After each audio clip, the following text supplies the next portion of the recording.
Shalom, shalom, shalom, shalom la famille, j'espère que vous allez bien. À la grâce de notre Dieu, nous bénissons le Seigneur toujours. Nous disons toujours merci au Saint-Esprit. Nous disons merci parce que c'est lui le maître qui nous révèle les choses. Nous disons merci au Saint-Esprit qui nous parle nous toujours. Nous disons merci pour le Saint-Esprit qui nous révèle le ministère. Nous disons merci à Jésus qui est monté à la croix, qui a payé le prix. En fait, aujourd'hui, qui toi et moi, nous sommes bénis grâce à Jésus qui est monté à la croix. Comment ne pas reconnaître les bienfaits de Jésus? Nous disons merci pour l'œuvre achevée de Christ à la croix, qu'aujourd'hui, que nous sommes guéris, délivrés par Jésus-Christ. Nous disons merci parce que Jésus-Christ est monté à la croix, rentré dans le tombeau, ressuscité. Aujourd'hui, que ta santé est restaurée. Tout ce que tu étais en train de faire qui était bloqué est déjà débloqué parce que Jésus a déjà récupéré la clé qui était dans les mains de notre ennemi, qu'on appelle Satan, qui avait pris la clé à Monsieur Adam. Et aujourd'hui, que toi et moi, si on a l'audace de parler à Dieu, d'adresser la parole à Dieu, parce qu'il y a quelqu'un qui a payé le prix, s'appelle Christ. C'est pour cela, moi, chaque jour, mes messages pour envoyer vous envers Jésus. Je ne peux pas vous envoyer envers les serviteurs de Dieu. Non, nous tous, nous sommes les serviteurs. Nous tous, nous sommes les sacrificateurs. Nous n'sommes plus dans le temps de l'Ancien Testament. On dit qu'on attend Aaron, on va attendre la famille d'Aaron, on va attendre Élie. Non, aujourd'hui, nous tous sommes déjà les sacrificateurs. Pourquoi? Parce qu'il n'y a qu'un seul sacrificateur qui est rentré pour renverser, dépouiller des œuvres des ténèbres. Et il nous a donné toutes personnes qui croient en lui la victoire de devenir enfant de Dieu. Donc, si tu es l'enfant de Dieu, apôtre l'enfant de Dieu, évangéliste l'enfant de Dieu, docteur l'enfant de Dieu, donc nous tous on appelle l'enfant de Dieu. Il n'y a pas l'enfant de Satan. Nous tous on appelle l'enfant de Dieu. Donc Jésus n'est pas monté à la croix seulement à cause d'apôtres, à cause de prophètes, à cause d'évangélistes, de pasteurs, docteurs. Non. Jésus est monté à la croix à toute personne qui croit en lui. Qui croit en lui qu'il est Seigneur, il est Sauveur, il est le Dieu qui bénit, il est le Dieu qui délivre, il est le Dieu de paix, il est le Dieu de joie, il est le Dieu de bonheur. C'est lui le seul que nous tous, on doit appuyer sur lui, on doit attacher à lui, on doit lui célébrer, on doit lui dire Seigneur, merci encore pour tout ce que tu fais, je ne sais pas. Parce que la manière tu vas déclarer des choses envers le Seigneur, la manière tu vas commencer à proclamer le nom de Jésus, parce que tu vois la grandeur, la puissance de Dieu dans ta vie, les merveilles de Dieu dans ta vie. Alors ce matin, je veux te dire aussi quelque chose. Alléluia. Est-ce que tu peux dire Amen avec moi ensemble? Alors, si vous êtes d'accord, dis-moi Amen bien en commentaire. Et puis, acclamez le Seigneur très fort. Et j'ai besoin que toute personne qui écoute ce message, partage aussi ce message. Parce qu'il y a quelque chose, je voulais vous souligner pour vous faire comprendre quelque chose. Parce que souvent, les gens ont l'habitude de dire que non, oh, mon mari, il est jaloux de moi. Et aussi, nous les hommes aussi, on dit que non, ma femme, elle est jalouse. Bien aimé, je vais te faire comprendre quelque chose. La jalousie n'est pas commencée aujourd'hui. Nous avons trouvé la jalousie sur la terre. C'est comme Salomon a dit, il n'y a pas quelque chose de nouveau sur la terre. Alors bien aimé, la jalousie, c'est Dieu qui avait commencé avec l'histoire de la jalousie. Laisse-moi que je vais te dire quelque chose, que ce matin, Dieu est en train de te faire la jalousie. Pourquoi Dieu est en train de te faire la jalousie? Parce que tu n'as pas fait quelque chose que Dieu attendait de vous. Alléluia. Alors, nous sommes toujours dans le temps où que nous ne pouvons pas parler sans toucher la parole de Dieu. Nous n'sommes pas dans le temps où nos grands-parents, les gens disaient que oui, les prêtres ont dit ça. Oui, les prêtres ont dit ça. Les prêtres, non. Alors que les prêtres avaient la Bible, la Bible, la Bible, la Bible. Dis-moi la Bible. Dis-moi encore la Bible. Alléluia. J'aime ce livre. Amen, amen. Cette livre, c'est un livre qui fait du bien à tout le monde. À quiconque qui médite et qui croit à ce livre. C'est un livre de miracle, un livre de puissance. Un livre où on ne peut pas s'amuser parce qu'il y a de bonnes choses dans ce livre. Alléluia.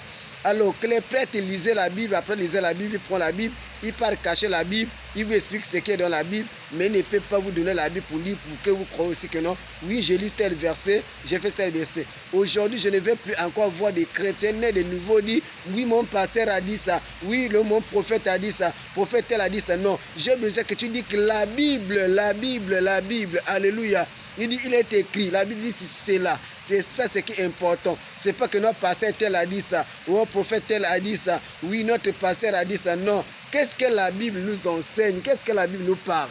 Alléluia. Bien-aimé, si vous ne méditez pas, c'est pour cela que Dieu a compris que si que Josué ne médite pas, nous tes jours ne peut avoir le succès. Alors notre succès, c'est en méditant cette parole qu'on va avoir le succès. Alors nous en train de parler en termes de la jalousie. Ça, je dis que ce matin, bien aimé, c'est que je suis en train de dire, si tu n'as pas fait, tu as péché contre Dieu. C'est pour ça que ce matin, Dieu est en train de faire la jalousie contre toi.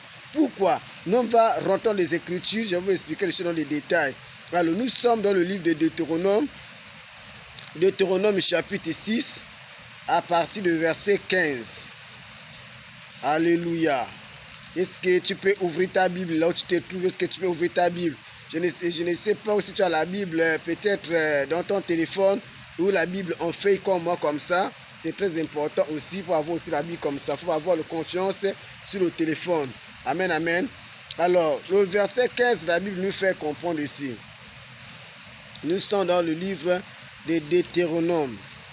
Quelqu'un dit Deutéronome. Deutéronome chapitre 6.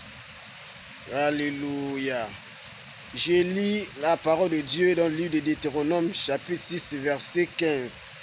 Alors le verset 15, la Bible dit cela. Car l'Éternel, ton Dieu, un Dieu jaloux. Amen, amen. Il dit Éternel, ton Dieu jaloux. Pourquoi la Bible dit Éternel, ton Dieu jaloux? Le Seigneur, c'est le pourquoi qui fait la jalousie. C'est là que même quand tu fais la jalousie à ta femme, il dit non, mon mari est jaloux, oh, ma femme, elle est jalouse. Non, ça dit que nous avons trouvé ça sous la terre, c'était déjà fait. Donc nous sommes en train de marcher sur les traces de ce qui était déjà fait. Alors, pourquoi Dieu dit que l'Éternel est un Dieu jaloux? C'est ça que je dis que même ce matin, Dieu est contre toi. Pourquoi? Parce que au moment que tu viens de réveiller, tu n'as même pas commencé de dire Seigneur, merci. Je te bénis pour la santé, je te bénis pour la vie, je te bénis pour toutes choses.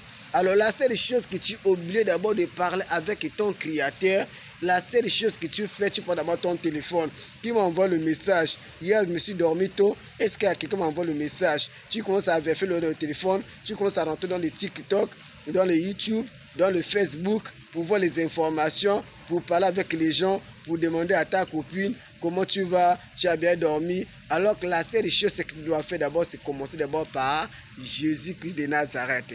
Méditer la parole ensemble avec lui, prier avec lui. Parce que quand tu médites, tu te dis Dieu parle-moi.